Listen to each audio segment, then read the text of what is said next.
Jadi masing-masing saluran itu dia direpresentasikan ke dalam masing-masing gambar seperti itu. Tapi bentuk dia ini grayscale atau hitam putih, ya kan? Nah, masing-masing saluran ini itu dia responsif terhadap masing-masing objek yang ada di permukaan. Untuk mengetahuinya dari kurva pantulan spektralitas. Nanti setelah kalian kerjakan kalian bakal agak sedikit paham, ya kan? Nah, kalau seperti ini, nah di penginderaan jauh ini, ya kan? Kalau kemarin kita di Kanto atau kalian di GIS yang sekarang, itu kalian kan bermain di data vektor, ya kan? Di kartu kemarin, ya kan, di kecamatan atau kemudian di penggunaan alat dan sebagainya, itu kan kalian bermain di vektor, ya kan? Nah sekarang kita bermain di raster.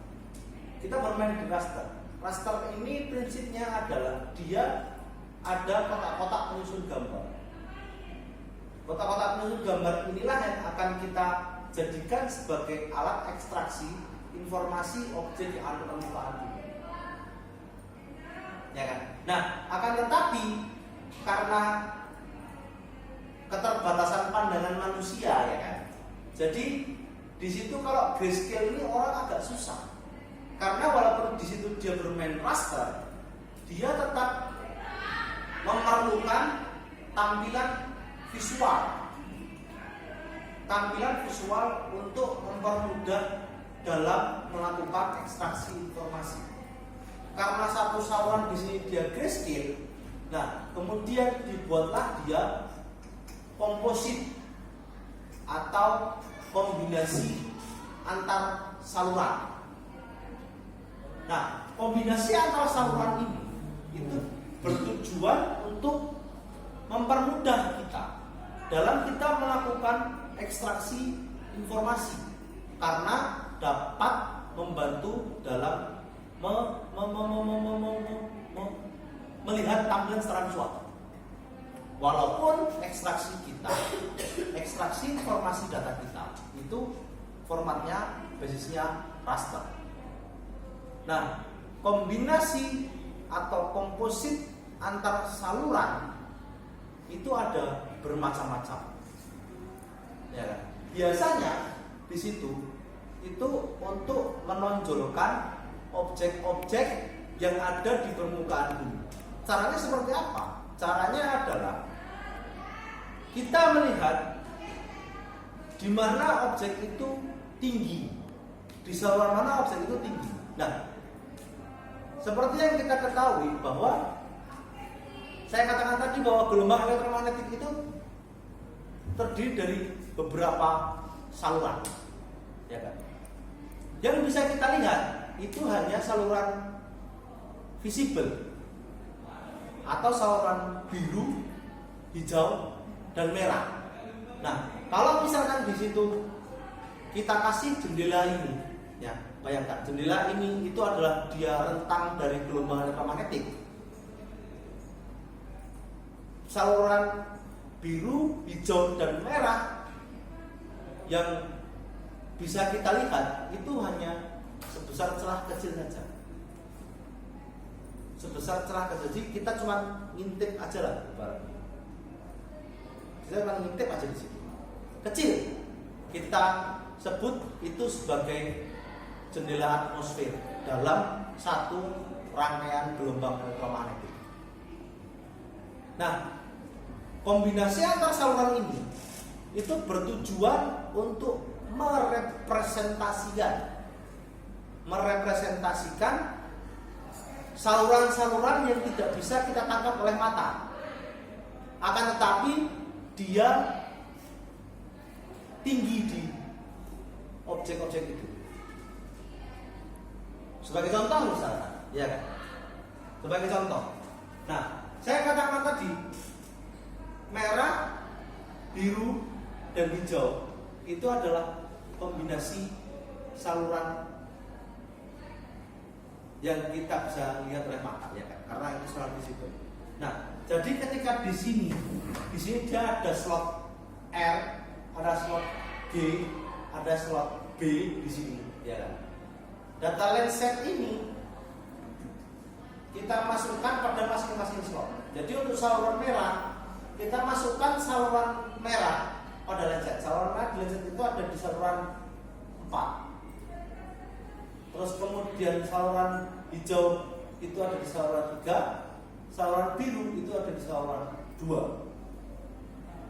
Kombinasi ini akan menghasilkan warna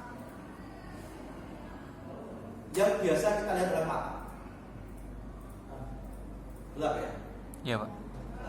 Jadi sebenarnya warna ini warna asli atau mungkin bisa kita perkecil dulu. Jadi sebelum kita masuk ke kombinasi saluran, kita masuk ke penyatuan dulu sama size, ya kan? Ini yang akan kalian lakukan hari ini. Jadi yang pertama setelah kalian download data ini, ya kan? Setelah kalian download data lenset ini, kalian add ke NV, terus kemudian karena tadi satu saluran itu satu file, kalian jadikan dulu itu jadi satu file 11 saluran. Caranya adalah basic tool, kita kasih layer stacking. Layer stacking itu untuk menjadikan itu jadi satu file untuk semua saluran. Terus kemudian kita import di sini, kita masukkan semuanya, ya kan? Select semua. Terus kita oke. Nah, karena di sini masih salurannya masih acak-acakan, kita reorder. Kita urutkan dari 1, 2, 2. Tinggal drag and drop aja. 4, 5, 6, 7, 8, 9, 10, 11. Oke. Sudah. Habis itu ininya diganti. Tergantung daerah kalian. Karena ini saya ambil di Serang, kita kasih 49S. Karena Serang outputnya disimpan. Kasih default 1. Kasih nama layer stacking, oke?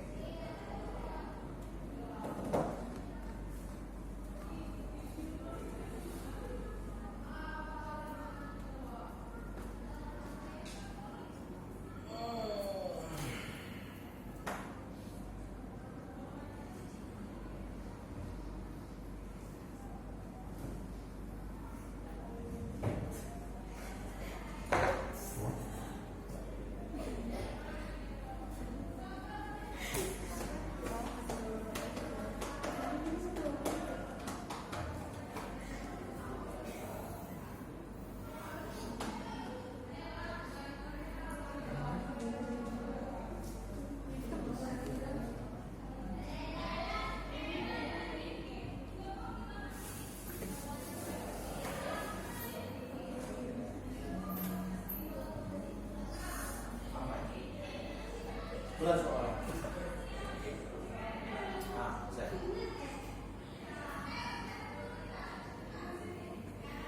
Nah, dia jadi satu file, tapi ada 11 saluran, ya kan?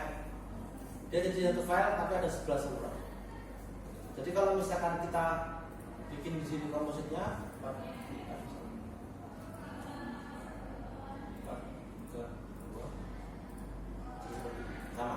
sama kayak tadi. Nah, terus kemudian dalam satu scene citra lenset ini itu ukuran AC di lapangan itu kurang lebih 185 km kali 185 km.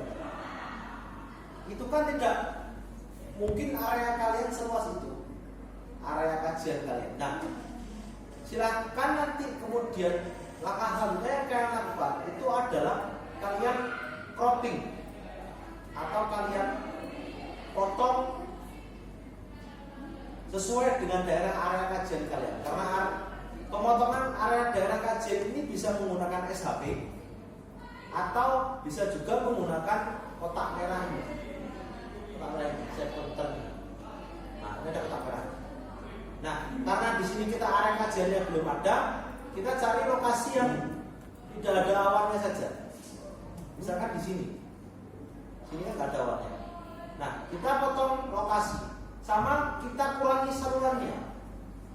Dia berguna untuk memilih saluran berapa aja yang akan kita pakai, ya kan? Jadi, misalkan di sini kita nggak pakai sampai, karena kita pakai yang multispektral, kita hanya menggunakan saluran 2 sampai saluran 6 misalkan. 2, 3, 4, 5, 2, 3, 4, 5, 6, 7. Saluran 7. Berarti kita akan mengurangi luasannya dan kita akan mengurangi saluran. Caranya adalah dengan basic tool resize data. Inputnya kita masukkan data yang sudah di layer stacking tadi. 1, ya kan? Terus kemudian spatial subset. Spatial subset ini gunanya adalah untuk mengurangi areanya, cropping area.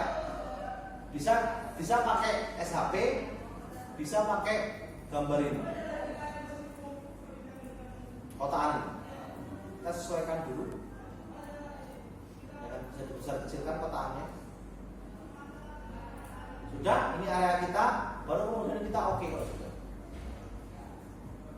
Oke, baru kemudian spectral subset. Spectral subset ini kita ambil salurannya. 1 dari 11 kita pilih 2 sampai 2, 3, 4, 5, 6, 7 aja. Itu terserah, Pak. Karena kita main multi, itu tergantung dari apa yang kita pakai. Tapi untuk saat ini kita pilih 2 sampai 7 aja. Kenapa? Nanti setelah kalian kerjakan tugas itu kan berubah. Ya, tugas 2 tadi kan berubah. Untuk sementara kalian lakukan dulu bikin 2 sampai 7. Ya kan? Terus kemudian diokekan. Nah, spatial subsetnya dia sudah berkurang dari ini menjadi ini. Spektralnya itu dari ini menjadi ini. Kalau sudah kita okekan. Terus kemudian kita simpan. Apa? Kasih nama ya kan? Set daerah kajian misalkan seperti itu. Kita okekan. Nah, dia bakal lebih kecil. Salurannya lebih kecil, ya kan? Dia cuma 7 aja. 6 maksudnya dari 11. Terus areanya dia juga lebih kecil. Nah, ini ketika kita RGB kan, ketika kita kompositkan, dia akan lebih nampak, ya kan? Oh, iya. Ya kan? Nah, inilah yang disebut kombinasi saluran warna asli. Jadi untuk yang slot merah itu kita kasih merah, slot hijau itu kita kasih hijau, slot biru kita kasih biru. Itu akan menghasilkan komposit warna asli. Komposit warna asli ini adalah apa yang bisa kita lihat oleh mata. Jadi vegetasi berwarna biru, tanah berwarna coklat, vegetasi berwarna hijau, tanah berwarna coklat, air berwarna biru, awan berwarna putih dan sebagainya. Itu karena dia pakai saluran yang bisa nampak oleh mata kita. Sesuai. Nah, ada juga kombinasi warna lain selain ini, ya. Kita sebut sebagai kombinasi warna semu. Kombinasi warna semu itu tadi yang saya katakan itu untuk merepresentasikan saluran-saluran yang dia ini tidak bisa dilihat oleh mata, yang dia bisa menonjolkan objek yang ada di permukaan.